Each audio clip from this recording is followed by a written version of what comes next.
have uh, not been professionally trained till I joined NID to work on comics, but I have had the opportunity of exploring the visual medium in terms of small cartoon strips, which I would do as a self-initiated project when I was towards the end of my school days.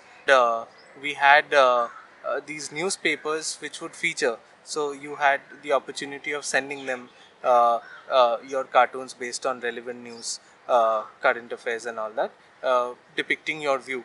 I would be very enthusiastic about that, and I would put together my thoughts and try to put humor in it and try sending it to them.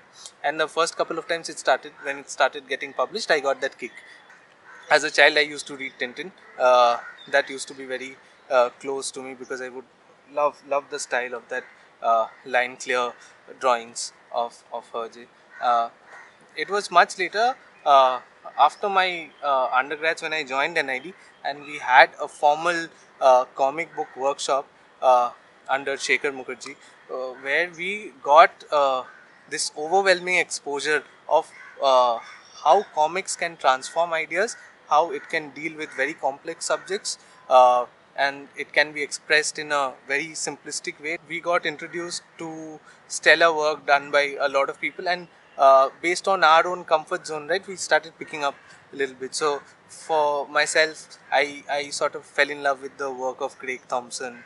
I loved his blankets. Then later on, Habibi. Then there was this amazing book which sort of blew my mind. It was Sean Tan's The Arrival, which is a wordless comic which has only images, and it talks about the story of migration.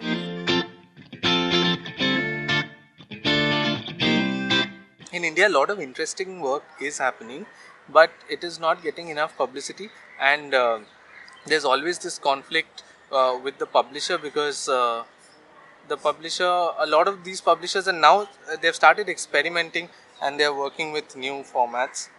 But by and large, the comic industry is full of mythology, right? Like how the animation film industry is, and then you see sort of repeated sort of storylines making its mark, the tried and tested formulas. But things are changing, I think, because of the electronic media and the social networking platforms. I think a lot of people are creating content individually, and then they are becoming superstars overnight, because the internet gives you that sort of access to share your work and connect to a whole lot of people who you wouldn't have otherwise been able to, because the publisher was not ready to publish.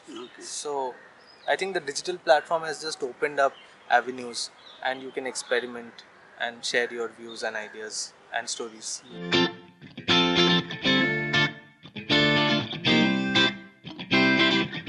I see that people are listening, people are more open to various kinds of storytelling. The language becomes a barrier, because when you talk about experimentation and you talk about breaking away from the linear mode of storytelling, you see a lot of these experimentations are happening in languages that are probably not regional.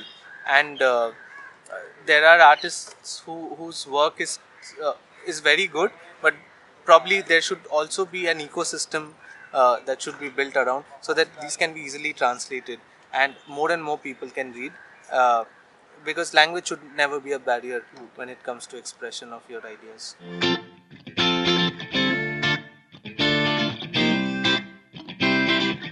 I have seen a good deal of work happening elsewhere which does, but maybe not so much in India. uh, I haven't come across uh, a political piece done by like an Indian author or a comic book artist, which has sort of directly challenged the status quo, or sort of triggered questions. But I have seen a lot of other people do it. I am a big fan of Guy Delisle's work, and a big fan of Joe Sacco also. But Joe Sacco is on a mission, and his work is so brilliant.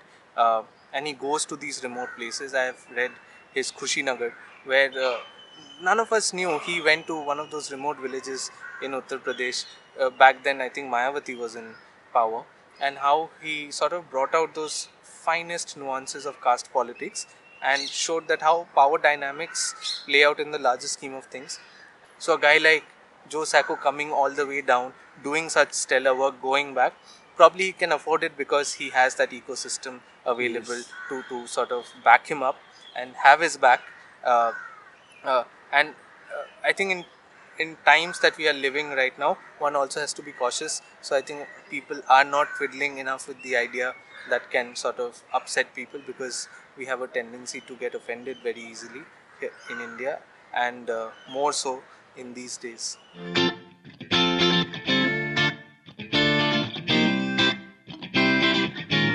So the long form collective started shaping up with a few people from NID and a few others who got together to put narratives of people whose works have not been widely viewed or read, and I had the opportunity to sort of share some smaller formats of my work with the team.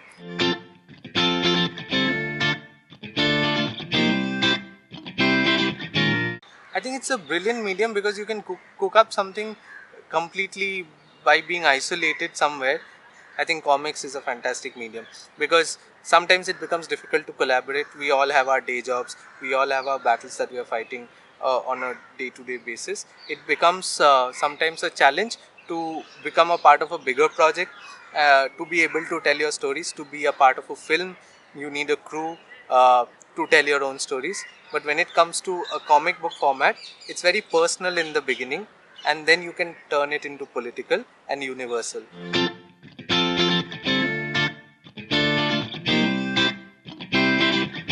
I think it's important to be aware and have a holistic worldview, to be able to see things in perspective and not in isolation. You could be battling uh, one sort of a struggle you could be having in your life, but there are similar people having similar struggles. So what is that common ground where others can also sort of understand your story, get a pulse of that, and resonate well? So I think read more, get a grip of your craft, I think, but that should not intimidate you. As and when you can, in the long run, if you get a more powerful grasp on the craft, it becomes amazing. Then it sort of makes you more powerful.